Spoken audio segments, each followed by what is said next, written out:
இன்றைக்கி மகாராஜா சிக்கன் எப்படி செய்கிறது பார்க்கலாங்க.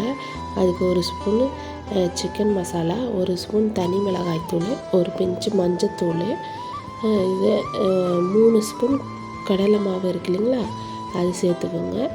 இதுக்கப்புறம் தேவையான அளவு உப்பு சேர்த்து 1/2 ஸ்பூன் லெமன் சாறு எடுத்து இதை ஃபஸ்ட்டு மிக்ஸ் பண்ணிவிட்டு கொஞ்சமாக தண்ணி ஊற்றி நல்லா ஒரு பேஸ்ட்டாக மிக்ஸ் பண்ணி எடுத்துக்கலாம்.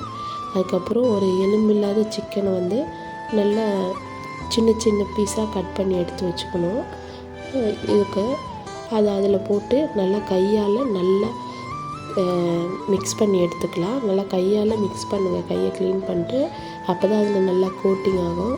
இதை நல்லா மிக்ஸ் பண்ணி எடுத்து வச்சுக்கலாம். இருக்கட்டும், ஊறணும்னு அவசியம் இல்லைங்க. இந்த வீடியோவை ஃபுல்லாக பார்க்கணுன்னா கீழே இருக்க லிங்க்கை கிளிக் பண்ணி போங்க, பார்க்கலாம் வாங்க. அடுத்தது இந்த சிக்கனை பொரிச்சு எடுக்க போகிறோம். அதுக்கு ஒரு கடாயில் எண்ணெய் கொஞ்சமாக ஊற்றிக்கோங்க, நிறையா வேணாம். வச்சு கொஞ்சம் கொஞ்சமாக இந்த சிக்கனை தனித்தனியாக போட்டு பொரிச்சு எடுக்க போகிறோம். ஒரு 2 பேட்சாக பொரிச்சு எடுக்க போகிறோம். இந்த இது சில பேர் அரிசி மாவில் போட்டு ட்ரை பண்ணுறாங்க. நானும் இந்த அரிசி மாவு போட்டு ட்ரை பண்ணியிருக்கேன். ஆனால் அது டேஸ்ட் நல்லா இல்லை. இதுதான் பர்ஃபெக்ட் மகாராஜா சிக்கன் மாதிரியே இருந்துச்சு. அதனால் இதே மாதிரி கண்டிப்பாக ட்ரை பண்ணுங்கள்.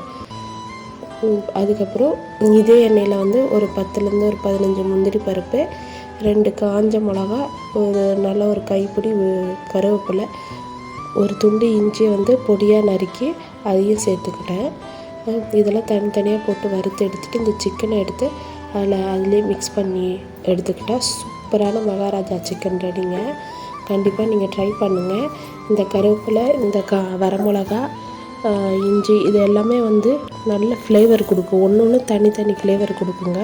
எது தூக்கி போடுறதில்ல, இந்த சிக்கன் கூட சேர்த்து சாப்பிட்றதுங்க. அவ்வளோ டேஸ்ட்டாக இருந்துச்சு. கண்டிப்பாக நீங்கள் ட்ரை பண்ணி பாருங்கள். நம்ம சேனலை சப்ஸ்கிரைப் பண்ணிக்கோங்க.